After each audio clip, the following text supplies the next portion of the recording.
of trauma-informed care. And I think really we need to understand in the individuals who we serve, the individuals that we care for, the individuals we supervise, we need to understand the trauma in order to give them good care, I believe. And, you know, I'm going to tell you stories as we go through here, and I think sometimes it's those stories that you will remember more so than what I said.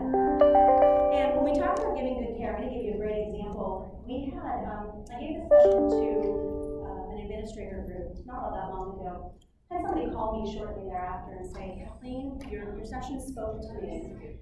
He said, you know, I live in Illinois, and we had an individual in our center, and she was from Germany. And he said, you know, we thought, we also had a CNA, a nurse or of some sort, who was also from Germany. We thought the best thing we can do for person-centered care, person-directed care, you hear that phrase all the time, right? The best thing that we can do is to pair these people up. They have a mutual background, they share the same language, et cetera, until that CNA went in and said to that woman, come on, it's time to go to the shower. What they never knew about this woman and how they did, and that's what he said to me, he's like, Kathleen, how I didn't know, I have no idea. Family didn't know, no one ever told them that she was a Holocaust survivor. So here she is in this community, no one knows this, and they were trying to do really good person-centered care, right? And it failed. It failed miserably because they didn't know the trauma that she had suffered and how that impacted her care. So that's a great story. Again, that's pretty blatant how they didn't know. Again, he just said the same thing. He's like, I'm so embarrassed that we didn't know. But that's trauma-informed care, recognizing that background and delivering care based on it. So I do want to take a second and talk about this study. And maybe some of you have heard about this study. It's called the Adverse Childhood Events Study. It was done in, 1998 to 2010 at Kaiser Permanente. So you guys have heard of Kaiser Permanente by a physician by the name of Dr. Vincent Folletti. And he actually oversaw at Kaiser Permanente a weight loss clinic over this entire period. And what he found was he had individuals coming into this weight loss clinic and they lost weight, and it was wonderful.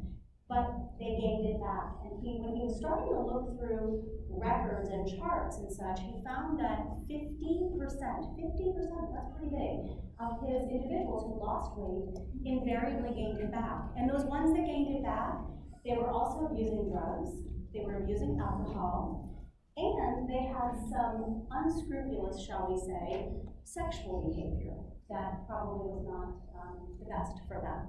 So he started to look even just a little bit further. He's like, what is going on with these folks? Why is this happening? And when he looked into their history, he found that every single one of these individuals was born at a healthy weight, maintained a healthy weight through childhood, and then something happened to them. Something happened in their childhood, in their formative years, that basically scarred them for life, if you will. It was a trauma that they gained this weight back. So he was looking, or this is exactly what it says, he speculated there was a relationship between the trauma and health. And these are all the things that he looked at. Apologies, I'm going to look down rather than turning it back to you. He looked at inactivity, he looked at mood, he looked at smoking, he looked at obesity, and all of those things. And he found that there was a link between trauma and these things. So trauma in their younger years and these items. He also found that the more exposure someone had, the greater their risk for chronic illness.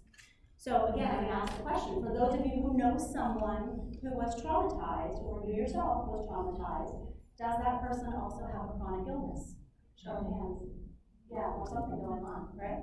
It's very common. These individuals are twice as likely to be smokers, 7 times as likely to be alcoholics, bronchitis, 400% increase, suicide, 1200%. Again, all relating, in this case, to childhood trauma. So, I want to go through this piece because this makes me tick. I just find it incredibly interesting. When we look at the physiological response of the individual to trauma, what happens? You have trauma, something's happening, and you have that fight or flight response, right? You're very familiar with that. When you have that fight or flight response, what happens is your body releases cortisol. It's a stress hormone. And you've probably heard about cortisol. You see it on TV and the ads for weight loss and such. The more cortisol your body produces, the more likely your hippocampus is to break down. So if any of you work in memory care, dementia, Alzheimer's care, you know that the hippocampus breaks down when we have decreased memory formation, right? So when your hippocampus is starting to break down, there is a link between the hippocampus and the amygdala, which is in the front of your brain. And the amygdala is responsible, there we go, next slide, I believe. Yeah, the amygdala is responsible for your responses to threats in your environment. So there's a breakdown in communication. Your amygdala doesn't necessarily respond correctly. Why am I going through this? Have you ever worked with an individual who you ask them to do something and they have a response that is, I'll say, exaggerated for the question that you asked them? And you just say, wow, all I asked them was X, Y, Z, but yet, oh my gosh, the response that I got. In those cases, that particular person may not be able to regulate their responses. That person who has that consistent, constant fight or flight response, they perceive every threat as real. Yeah. So it could be a threat, it could be a perceived threat, it could be something they're reading about, something they've heard about that they perceive as real. And I'll give you another example. I have a colleague who speaks with me on the same topic. And he was telling me when he was working in a hospital, I think it was a hospital, it was a nursing home, I'm not sure. But there was a young lady there, a woman, who woke up one morning and told the nursing staff, I was raped last night. And she had this response related to that. So of course they had to do an investigation, that's what you do in the community. It turns out she was raped, actually, when she was younger. But she was watching Law & Order SVU. Who watches Law & Order SVU? Right? Everybody's always being murdered or raped or something. There's always something going on in the show. But she was watching it and she fell asleep. So what happened? That perceived threat in that particular show, she thought was real, and she responded to it. So those are the kinds of things that I think, oh, wow, aha. It doesn't have to be something that they're actually experiencing. It could be something that they think they're experiencing. So trauma is linked, without a doubt, to different disorders. Things like COPD, congestive heart failure, high blood pressure, diabetes. A lot of those diseases that we see a lot of individuals having. Again, could it possibly be as a result of that trauma? The answer is yes. Okay. So continuing on, the effects of the trauma, just a couple things I want to hit on this particular slide. Again, we already talked about, smoking and drinking and those sorts of things. The individual who survives the trauma oftentimes has feelings of shame. They blame themselves. Other people probably blame them. The other piece, if you look at the slide, it's the third bullet, there are memory lapses a lot of times. And again, when I think memory loss or memory lapse, I think dementia. But I would also say, well, maybe that memory loss has nothing to do with the diagnosis of dementia. Maybe it has something to do with trauma. So it's just a different way of thinking that when we see some of these behaviors within the individuals that we are caring for, potentially could that be a result of trauma as opposed to a result of disease? So some statistics, and these are staggering to me, not this slide, but the next one. 55 to 99% of women in substance abuse counseling, anywhere between 85 and 95% of women in the public health system report a history of trauma. That's rape, that's domestic abuse, those sorts of things. The economic costs, the latest figure I was able to find was the year 2000, which I realize is 100 years ago, $161 billion in the healthcare system. That's just caring for the after effects of the trauma. That doesn't even talk about the human cost of trauma. These are the statistics that just boggle my mind. 1 in 4 children experiences some sort of quote-unquote maltreatment. What in the world does that mean? I have no idea what that means, but I think about maltreatment, we think about sexual abuse, we think about physical abuse. Could that be emotional abuse? Yeah. Could that be the quote-unquote dysfunctional household, whatever that is? Could that be verbal abuse? Could that just be, a parent expecting something of that child that they can't possibly give them that's beyond their abilities? Well, it could be bullying. And I'm looking around the room, a lot of us have probably been out of school for a little while, and back in the day, did we have bullies? You betcha. Yeah. Of course we did. But we didn't really talk about it. We didn't, nobody really acted on it nearly as much as they do today. But do you think that bullying had an impact on the children who were bullied? Of course.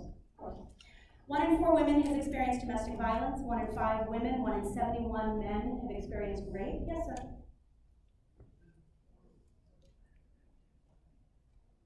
I can't hear. I'm so sorry. Yeah, 12%. Well, no, of these 1 in 5 women, 1 in 71 men, so more women are raped than men. But of those percentages, 12% of those women, 30% of those men were younger than the age of 10 years old when they were raped. What I find staggering about that is think about who's raping them, right? It's a family member. It's a step-parent. It's a sibling. It's an older sibling. It's a friend of a sibling. It is a clergy member. It's a coach. It's a teacher. It's someone, let's think about it, who has a trust relationship, right? So they have been violated by someone who they should have a trust relationship with, and then they come to us. At some point in their lifetime, are they going to have a trust relationship with us right off the bat? Heck no. Heck no. We have to develop that. We have to nurture that. We have to develop that rapport. That's critically important.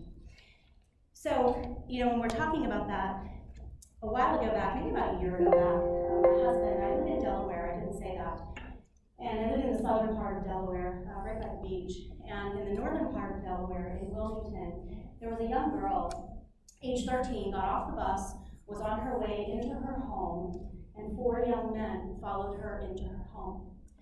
And those 4 men repeatedly raped her, those 4 boys repeatedly raped her. She was 13, so now I guess she's 14. At the time it happened, those boys were ages 13, 14, 14, and 15. So you step back and say, what happened in their lives that led them to this activity, first and foremost? But my husband said it to me, we were talking about this one night. He said, Kathleen, the thing is, somewhere down the road, this young girl is going to be in the hospital. They're going to ask her to disrobe. She's going to be in long-term care someday or somewhere else, and they're going to do a head-to-toe exam on her, and she is going to flip out. Those were his words, not mine. And no one's going to know why.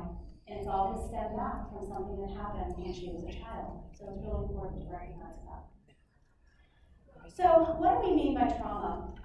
I think first and foremost, we can look at the SAMSO definition. SAMSO stands for the Substance Abuse and Mental Health Services Administration. If you're not familiar with them, it's a division of the government. They have some amazing, amazing resources as it relates to trauma-informed care. So strongly urge you to go out and take a look at those. But they tell us that there is no one universal definition of trauma. Trauma is what the person says it is. So I think there's we'll call them the obvious suspects: abuse, neglect, those sorts of things. But it could also be your family member is going through something. So I have this trauma because my parents are getting divorced. I have this trauma because I just lost my child to an opioid addiction, just overdose, something like that. It could be family issues. It could be, your trauma could be something related to finances. I can't make my bills. Or, I've been part of a scam. We see that so much with our seniors now, and that could potentially be traumatic. It could be violence. I gave this session on the west side of Chicago probably about a month and a half ago, and they all spoke up and said, first, Kathleen, we witness violence every single day, and that is absolutely traumatic for us. So who has witnessed that sort of violence? It could be military.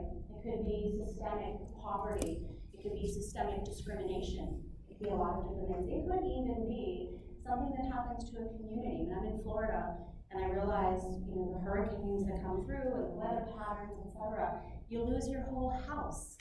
You lose all your belongings related to a natural disaster. Isn't that traumatic?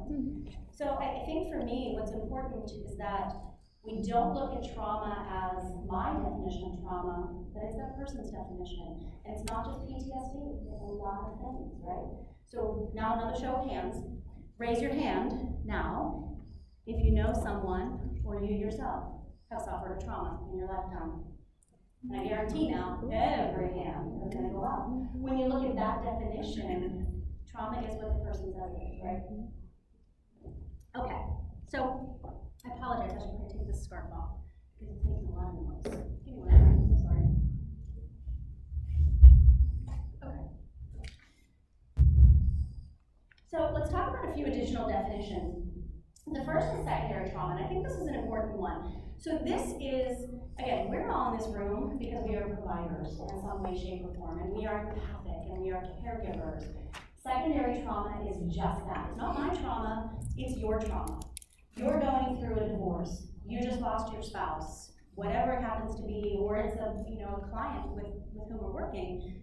I feel their pain, their trauma so much that I have the same effects. That's secondary trauma. What's important about secondary trauma is, again, it's not just caregiver to patient, resident, client, individual, whatever you want to call that person. It's not just the caregiver relationship, it's colleague to colleague. So you're going to have a nurse who's going through something, and her colleagues are going to feel it just as much as she's feeling it, or he is feeling it. So secondary trauma is really, really important, and it has a huge impact. You'll see in just a second on our workforce. Trauma-informed, simply put, is the understanding that trauma has an impact, understanding what trauma is. Trauma-informed care is then using that knowledge to guide your interventions, to guide your day-to-day practice with individuals. Now there's 3 E's of trauma. The first E is the experience, or excuse me, it's the event. Sorry, I'm on the wrong page. It's the event. It's what happened to that person. So I'm not going to, sugarcoat it, but I think it's kind of basic. It's the easiest level. It's a single occurrence. It occurred a lot of, over time. It happened 100 years ago. It happened today. I don't know when it's happening, but it is the event, something that is causing their trauma. The next E is the experience of the trauma. And I think what's important here is this is how the individual assigns or labels that trauma. This is, again, what is traumatic for me, sorry about that, may not be traumatic for you. I'm Italian, so I clearly talk with my hands. There's them all over the place, right? My mother would be proud. Maybe not, I don't know. I'm not sure if she's proud of me or not. Anyway, what is traumatic for me may not be traumatic for you, and vice versa. When we look at the trauma, though, it's linked to a couple of different things. One of these is culture, and I think that's an important thing. I don't think you can talk about trauma without also talking about cultural competence. I don't think that you can, because again, what I may look at something and say, holy cow, isn't that traumatic for you? And that person may say, no, this is just what we do. This is how I live. So you have to obviously look at the culture. Trauma is also impacted by the developmental age when that trauma occurred. Again, did it happen when they were a child, 50 years ago? Is it happening today? And I think also you need to look at the availability of social supports. And I'm going to stop and pause on this for just a moment, because I know, so where are my social work type people, my intake folks? Got one of you? I bow down to you. Mental health. There it is, okay, it's good. So, that person comes into you, and you talk about their family support, their social support. Just because they have an active family does not necessarily mean that they are supported. And what I mean by that, and I'll tell you now my own personal story, I was sexually abused when I was a kid. So not by a parent, but by someone else. And am I close with my parents? Absolutely, positively I am. To this day, my parents will still say to me, why aren't you over that? Why does that still bother you? Why are you still talking about this? Just because they're close to me, just because they're involved, doesn't mean they're supported. Because they may not be looking at that trauma through what I went through the same lens. They're looking at it from the outside, not obviously knowing what I experienced. So just because, again, somebody has that social support doesn't mean they're supportive. So I think that's important to know. The effects of the trauma, again, I think this is pretty straightforward. It could be immediate, it could be delayed, it could be short-term, it could be long-term. I think what's important about it is it's going to wear that person down. So we're going to see the effects of that trauma wear them down from a medical, physical, psychological, self-esteem type of perspective. The clinical application, I do want to talk about this for just 1 second. I think the big piece on this slide for me is understanding the why behind the health behaviors.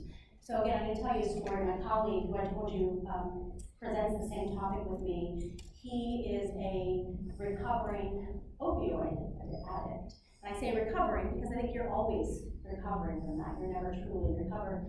Well, he what did he do? I think he tore his Achilles or something, playing basketball, I don't know what he did. And he went to the hospital, and they're trying to give him opioids for pain medication, right? And of course he said, no, I don't want them. He refused his meds, refused his meds, refused his meds. So here he is in the hospital, and the nurses are charting all of this, I don't know, bad behavior, shall we say, this non-compliant, thank you, I need a speech pathologist, this non-compliant behavior, and that wasn't the case at all. They never said to him, why are you refusing it? Finally he said, look, I'm a recovering addict, I don't want that. Give me time and I'll be fine, I'll suck it up. But in this case, what did they do? They never understood the why behind his behavior. What they did is they judged him. They labeled him, and do we do that? Yeah. You betcha. You betcha. We absolutely do. And you guys have heard it. Oh, she's non-compliant. Oh, she's belligerent. She doesn't follow instructions. Whatever it happens to be, try to figure out the why. In this case, it completely has to do with trauma. So we want to withhold judgment. We want to withhold those labels. We want to help that person to heal. That's our goal, is to get that person along the way of healing. And people ask me all the time, can you heal? Do you want me to stop talking for a second or just stop moving? Because I'm just going to like motor around. Somebody asked me one time, can you heal? Can you recover? I don't know. That's not up to us. That's up to that individual person. You're going to have somebody who says, I'm over it, I'm fine, life is good, it's past me. You'll have somebody else say, I think about it from time to time, and it still affects me. You'll have somebody else who says, no, I'm not even close to recover. So again, that's very, very personal, but our goal is to help them along their way of recovery and not do any more harm. So what is a trauma-informed approach to care? I love this slide. It's probably my favorite slide. And I'm going to read to you. I apologize. SAMSO says that a trauma-informed care, it seeks to change the illness paradigm from one that asks, what is wrong with you, to instead something that says, what happened to you? And I think more importantly is the quote that's on the bottom of this slide. A non-trauma-informed system punishes and blames your adult actions and asks what's wrong with you. A trauma-informed provider will hold you accountable for your adult actions, but give you space and time to process what happened to you without adding more guilt and more trauma. I didn't put up who said that. That was a patient. A patient said that. And this was somebody who was in a clinic who said, hold me accountable for my bad decisions. Hold me accountable for the fact that I'm smoking with my oxygen on and I'm going to the casino to play the slots. Hold me accountable, but don't make me feel even more guilty about it. Try to figure out the why behind my behaviors and help me to get through that. I love that particular quote. To be trauma-informed, there are 4 R's, so we're going to go through these kind of quickly. The first is realize. Again, pretty basic, pretty entry level here. It's the realization that trauma has an effect. That's it. Easy enough. Recognizing. Totally different. This is recognizing the effects of trauma through screening. And I do want to take a second and talk about screening, because this has been a big topic, at least in the long-term care sector where I'm primarily working. And there are 2 schools of thought. One is we screen everybody. Everybody walks in, we screen everybody up front, which is good because it takes out any sort of bias or discrimination, right? But what does it do? It's going to re-traumatize that person probably. If every segment of healthcare, continuum that they go to, somebody is re-screening, you just keep bringing it up, we're not going to help them. More often than not, your hospitals will probably screen up front.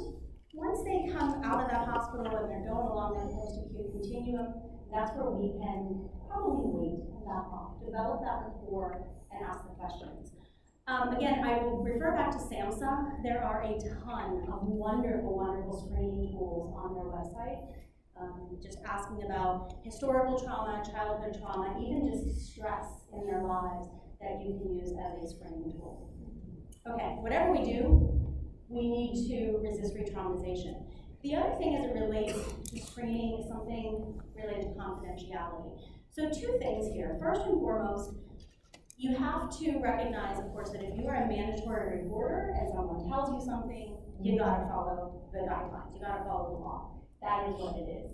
If it's not something that is a mandatory report type of thing that person tells you, is it your story to tell? Everyone? No. No, it's not. So I'm telling you all about my colleague, and I have said to him, may I use your stories in my session? Absolutely, Kathleen, no problem. I could use his name if I wanted to. I already know he wouldn't care. But it's not my story to tell. What bothers me immensely is when somebody does share something with you, that then we gossip, we snicker, we write Post-it notes, we stick something on somebody's medical chart. That's inappropriate. I think we need to ask them, unless, again, as a mandatory report, we need to say, I appreciate you telling me that. May I share that with my colleagues so that we can best plan for your care, so that we can best help you? And then it's up to them whether or not they share. And I think the other piece is recognize that they're not necessarily going to share with healthcare providers. It could be the housekeeper who comes in the room every single day that they see, like, she's a nice face, I like her, we have a connection. That's who I'm going to tell. Or the person who drives the van to take them to go get their groceries once a week or whatever it is. They can tell anybody who they feel comfortable with, so it's important.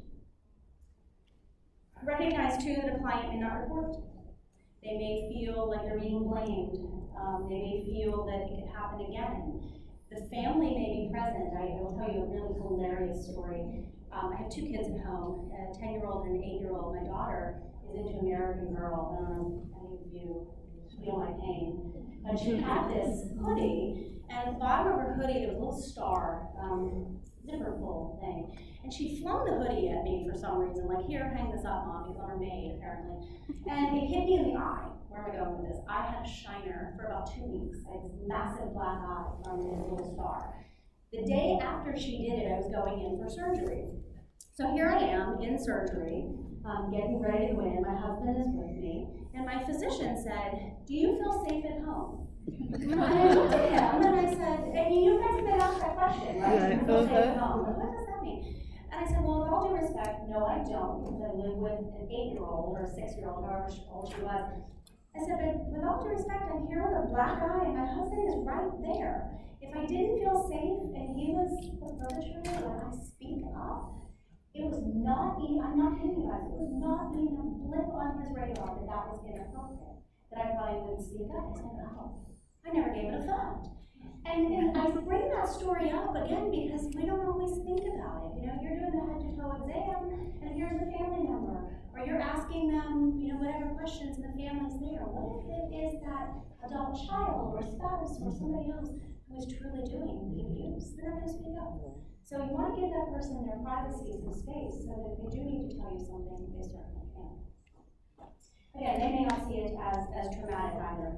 Again, back to screening, just really quickly. I don't care who screens. I have no opinion on this. It could be social work or somebody from that genre. It could be somebody from a nursing. I don't care who it is. Whoever it is has to be comfortable asking the questions, confident asking the questions, and be in a position where when that person does share, that they know what to say. There's a lot of individuals who will say, oh my gosh, I can't believe that happened to you. That's not the right response. Or I've heard, shortly after Katrina, obviously you're very familiar with Hurricane Katrina, I happened to listen overheard, let's put it that way, a conversation where somebody said, well, it was just God's will. That's what was meant to happen, and it was her time. I'm like, oh, that's not the right response. So you have to just make sure that they have the right response. What else? Responding. Responding is next. So, okay, we're good on time. A couple things I want to talk about here. First of all is incorporating the perspectives of the trauma-informed individual into everything that we do. Again, I don't know what all of your backgrounds are, what all that you're doing, but if it's a mission statement, it's a policy and procedure, it's an intake form, I don't know what it is, where we can get the peer voice, the trauma-informed survivor, where we can get their voice included, that's what we want to do. And it doesn't have to be, again, an individual. It can be a volunteer, it can be one of you, it can be somebody who works for you. The other thing is, I think, and we'll talk about this a little bit more, but we need to help each other with that secondary traumatic experience or the secondary traumatic stress. I do a lot of education on employee wellness programs, and I will tell you the one thing that I'm asked repeatedly over and over and over again is, we want support groups, Kathleen. How do we access those? So people are asking for financial seminars. They're asking for grief counseling. They're asking for and just all of those types of things. We need to do what we can to support each other there. The last thing that I want to talk about on this slide is that universal precautions approach, and we're so familiar with that, of course, as it relates to infection control, right? But from a trauma-informed perspective, in the universal precautions approach is assuming that every single person comes to you with some history of trauma. And I think a show of hands that we've done in this room shows that everyone knows somebody or has had some sort of trauma. So always assume that they have something. Whether or not they're going to tell you, you have no idea. We hope they do, but if they don't, they don't. You're just going to continue to provide the good care that you know how to provide. Finally, resisting re-traumatization. This is the fourth R. I think this, again, is really important. This goes back to our clinical practices. So, you had somebody who was sexually abused as a child, and you come in and do a nightly bed check. Or you had somebody who was restrained, and we're continuing to use restraints. And it doesn't even have to be that significant. My cousin, she's 2 years older than me, and she had triplets through fertilization, whatever that's called, real shots and such. So she's a physical therapist, and do you know that she can't get her flu shot now? She is terrified of getting a flu shot because of all the shots that she went through to have these kids. She has 3 kids that are super healthy, super wonderful, and you look at her and you say, she looks totally fine, what could have possibly happened to her? But she can't get her flu shot. So it's those kinds of things that you have to think about, like why is that person, again, you withhold the judgment, it's not, it's again not what's wrong with you, but instead what happened to you to have this occur. So things like bathing, dressing, invasive medical exams. Anytime we're doing these things, I think the big piece is explain the why. I need to do this for this reason. And if at any point you are uncomfortable, please tell me to stop, and I will do that, and I will honor your choices. I will honor what you say to me. If at any point you need to leave, just let me know. Here's the door. What can I do to put you at ease? So I think the more that we can be open in those ways, the better off that we're going to be, because it's all of these things that are going to cause an issue. The last one, and we'll talk about this in just a second, is that perceived power differential. And I'm looking around the room and everybody looks incredibly casual. I just gave this session in Saratoga Springs, New York, and it was interesting because I had the whole community with me, and then their CEO, their CFO, and whoever else, their attorney, somebody else, all these people walked in the room and they all had on suits. And so, I'm an individual receiving care.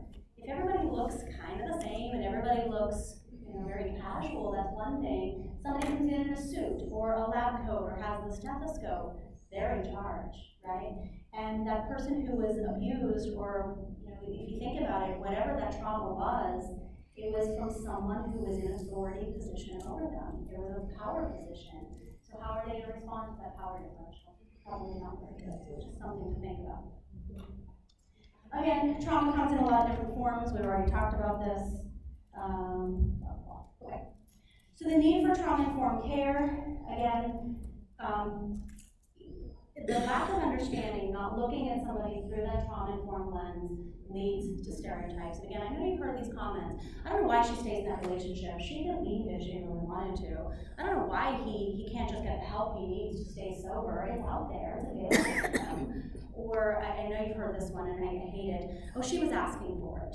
Those types of comments. You have to admit that if somebody is saying that, and there are people who are, whether it's a family member, a caregiver, whoever it is, they're not coming from a trauma-informed approach to care. So when we look at recognizing, again, what I think about on this particular slide is that collaborative piece, that very last bullet. I think if we can collaborate with anybody that we're working with, again, it could be a patient, it could be a colleague, I don't care who it is, the more we collaborate, the more that we meet their goals, not our goals, we figure out what their needs are, the better off we're going to be. That's person-centered care planning, right? And the crux of it. So the more we can do person-centered, person-directed care, the better off we are. Okay, so what are the key principles? We're going to go through these kind of quickly because we've, believe it or not, already talked about a lot of them. The first one is safety. And again, whether it's somebody working in our community or an individual, they need to feel safe. What's important about this is it's their definition of safety, not ours. We could look around and say, oh, well, I have a lot of lights in the parking lot, and we have a code on the door, what have you, and I feel safe, but does that person feel safe? So it's their definition, and that's what we need to work toward. Some of the basic, I'm not going to read these slides at you, but these are some basic things we can do in the physical environment, keeping the noise low, clear access to an exit door, etc. From a social and emotional standpoint, consistent schedules, consistent procedures. Again, think about this person who was traumatized as an individual, as a child. Did they know what was happening next? No. So they could come in, they could go to bed one night and everything would be fine. The next night, stepdad comes in and abuses them. The next night, it's totally fine. They don't know, they didn't know what was coming. So if they don't know what's happening in their environment, are they going to have trust? No, of course not. So that consistency, that communication is so critically important. And also managing conflict. Even those undercurrents of conflict. And I think, again, of us as staff members, there's conflict in our departments, let's be honest. But we need to kind of keep that managed because, again, this person probably came from an environment where there was conflict and not happy environment.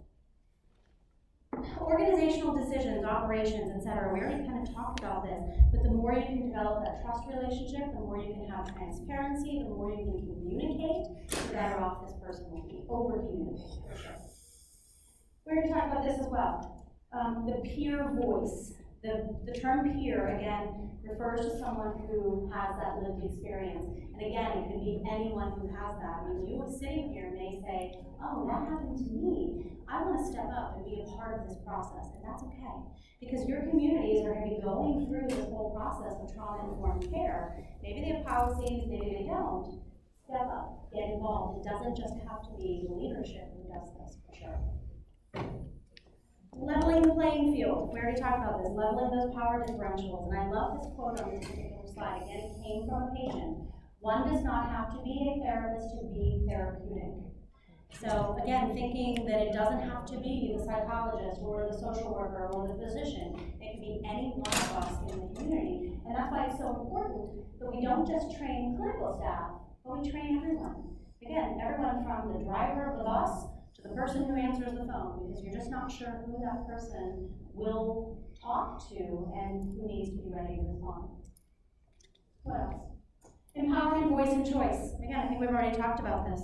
The more we can recognize those individual strengths, meet their goals, honor their choices, etc. Again, this is person-centered care. And again, I look at healthcare in general. I don't care where we work. It's oftentimes my schedule, not their schedule. It's they take their bath, they take the shower, they take the meds, they go to their appointments, they do whatever they do on my schedule. The more, again, we can accommodate theirs, the better off we are. Cultural, historical, and gender issues. Again, a session in and of itself. You can't talk about trauma-informed care without looking at this, because there are pockets of our communities that have historically been discriminated against. Racial, ethnic, LGBTQ, I mean, different pockets of our community that have seen systemic trauma related to discrimination, bias, stereotyping. You can't look at this without talking about that as well. Consider spirit, and why don't we go back for just a second? The other piece of this, and I hit on it somewhere else, is just also recognize that this isn't just one generation. This is something that will go on for upwards to 7 generations. So it may not have happened to me, but it may have happened to somebody 2 or 3 generations ago, and I'm still feeling it from my own self, and that's, again, that secondary trauma, right? So just recognize that it may not have happened to that person, but it's still out there.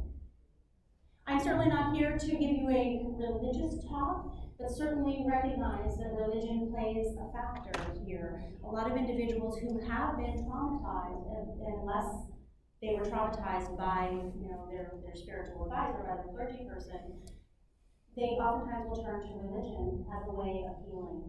So you're going to work side by side with these individuals. Do you yourself have to be religious and spiritual? No, not necessarily, but recognize that you're going to see them in your communities. So some guiding principles, and again, I think we've already talked on all of these.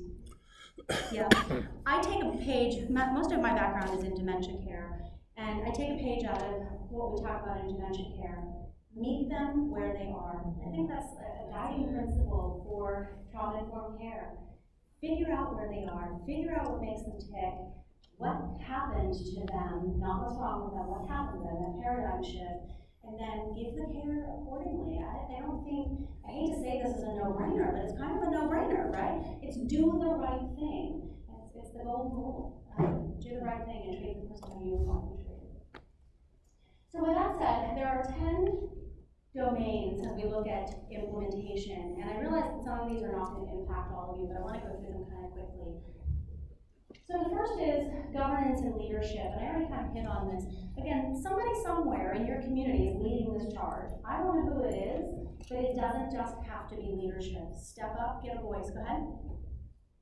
I don't have until 3:15. I have 5 after you. I'm sorry? 3:15. Oh, okay, so I have 10 minutes. I'll do. I swear, I'm on time. We started 2 minutes late, though, too. I'm taking those 2 minutes. I'll take them. I do. So again, step up, get involved. Policies and procedures. Again, these are going to be written and developed. I don't know who's doing them. They maybe are already in place, but they're going to be out there. We have to have them. The physical environment, we already talked about that. Engagement and involvement, we talked about. Cross-sector collaboration, I want to take a second to talk about this one. Because you all are here, and you're learning about trauma-informed care. You need to know that your care partners, upstream, downstream, all are trauma-informed. The worst thing that you could see would be someone coming to you, you're focusing on healing, and then they leave you and go somewhere to a physician, to, let's say, I don't know, you recommend a handyman to install a grab bar for them or something, and that person is not trauma-informed.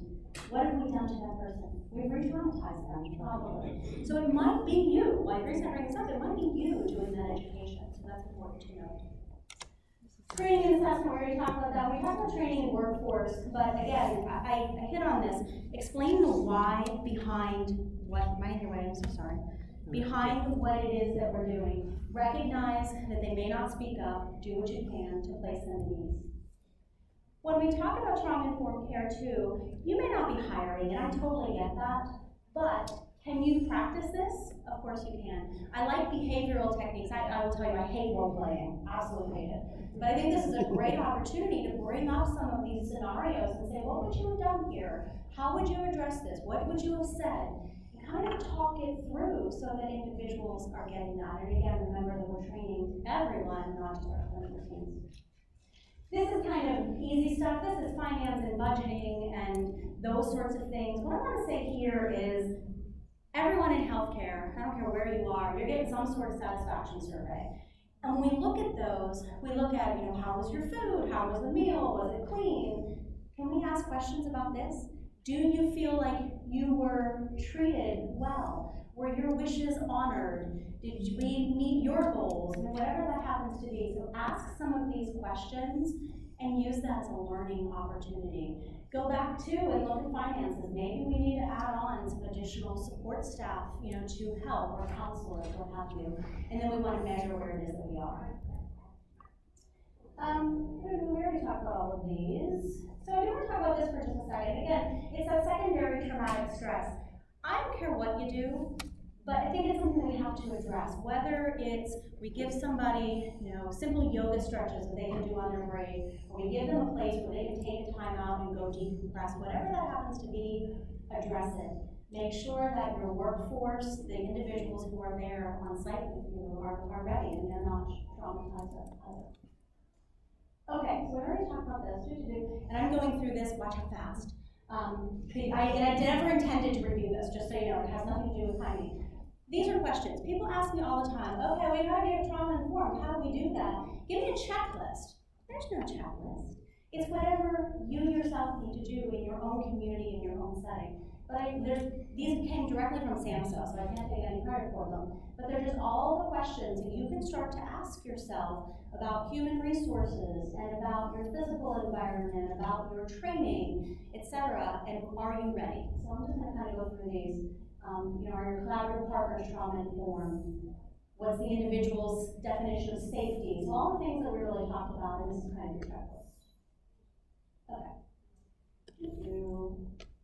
Let's talk about trauma in the context of community, and then I'm going to talk just briefly about trauma-informed management and supervision. Again, remember that trauma doesn't have to be individual. It can be geographically, it can be your neighborhood, it can be your community, it can be virtually. You can have a shared identity with someone and feel trauma together. It can be organizationally, your work, your place of learning, your church, what have you. And again, how that community responds is critically important. Just like I said with my parents early on, if a community looks at this through a trauma-informed lens and they help to heal, great. If they don't, and they continue to ask those questions of, well, I don't understand why you're still, having an issue with this, that person's not going to heal, or just get over it. I dealt with it, I'm fine, why aren't you fine? Again, we all go through things very differently, so if that's the attitude, that person's not going to heal. Consider the following. Again, the entire community may have gone through some sort of trauma. I remember, this was a while ago, obviously you guys were here, but I happened to be on the Panhandle when the last hurricane came through, shortly thereafter, and one of our therapists lost everything. She lost her entire home. Her daughter did as well. Here's two families lost everything. She took a leave of absence. When she came back, I overheard her manager saying, well, she better be back in the game.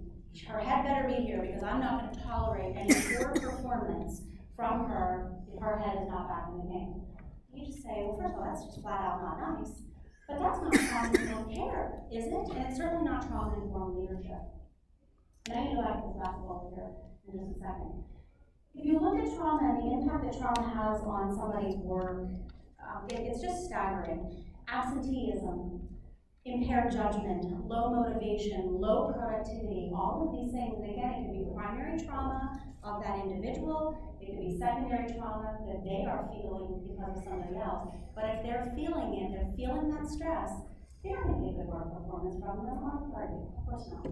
High staff turnover, for sure, staff conflict. And if we look at trauma-informed leadership, I am a huge proponent of this. If emotions are triggered in that workplace in some way, shape, or form, we are going to see an impact. Again, some people are going to be very detached from their emotions. Some people are going to be very, very emotional. Everybody is different. But when you look at emotion and conflict and all of those things through a trauma-informed lens, you look at it very, very differently. You say, well, there's conflict in that department, but it's because of this. It's maybe not personality, it's something that someone's going through. I don't know about the rest of you, when I'm going through something, I'm not nice. Well, I'm probably not nice anyway. But that aside, you're going through something, you're just crabby, you're crotchety, of course you are. So this is really a way of understanding and appreciating your colleagues, your coworkers, the people who report directly to you. When we have trauma-informed supervision, it enhances their well-being. Staff is happier, staff has less stress, we have better retention, we have coping strategies, we have resilience, and it's just being nice. And I think about it, we do this for the people we care for, our patients, our residents, our individuals, whoever that is. We have to do it for each other because it makes a huge difference, and it has to be genuine, it has to be real.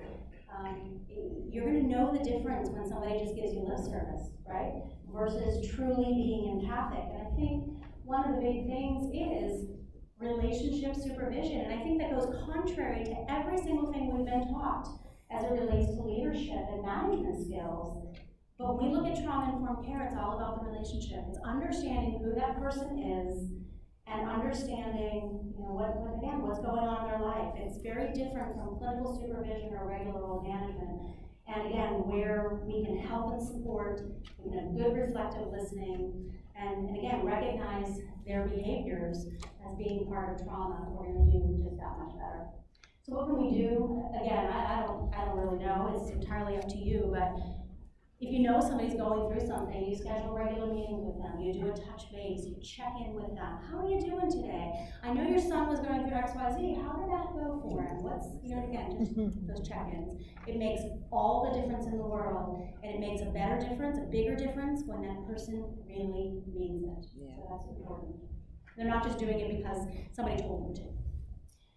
So building that relationship of support, again, you want your colleagues, everybody with you. to feel supported. There's no judgment, there's no fear of retaliation. They can speak up. And again, think about it, you've heard this before. People leave their place of employment because of the human side of the business, right? They don't leave because they're really looking for more vacation time or more money or whatever. It's because someone treated them like garbage and they want out. So that's trauma-informed management, essentially, is being human and touching on the human side of the business. It's leading with empathy, and I love this quote, so I'm going to read it at you. When employees experience empathy, understanding, and compassion from the leadership team, they feel safe, they feel respected, they feel recognized, and you know what? They're going to do the same for the individuals in their care. So, in conclusion, you can read the slide. I think for me, it's again that paradigm shift. It's not looking at what's wrong with you, but instead what happened to you. And for me, I think it's not even focusing on the trauma necessarily, because we can get hung up on that. That's gossipy, right? Hanging, what happened to you? Oh my gosh, did you hear? Stay away from that. It's not about the trauma. It's how can I help you? How can I support you? End of story, right? It's being human. It's doing what's right for that person. So maybe we don't get hung up on the trauma. I think we do. We need to look at their health behaviors as it relates to it. But I think more importantly, we have to ask how I can help, because that person may not want their health behaviors necessarily to change, and we have to be cognizant of that. Is that it? Oh, that's it. See, I told you I was on time. You got 1 more minute, actually. 10 minutes.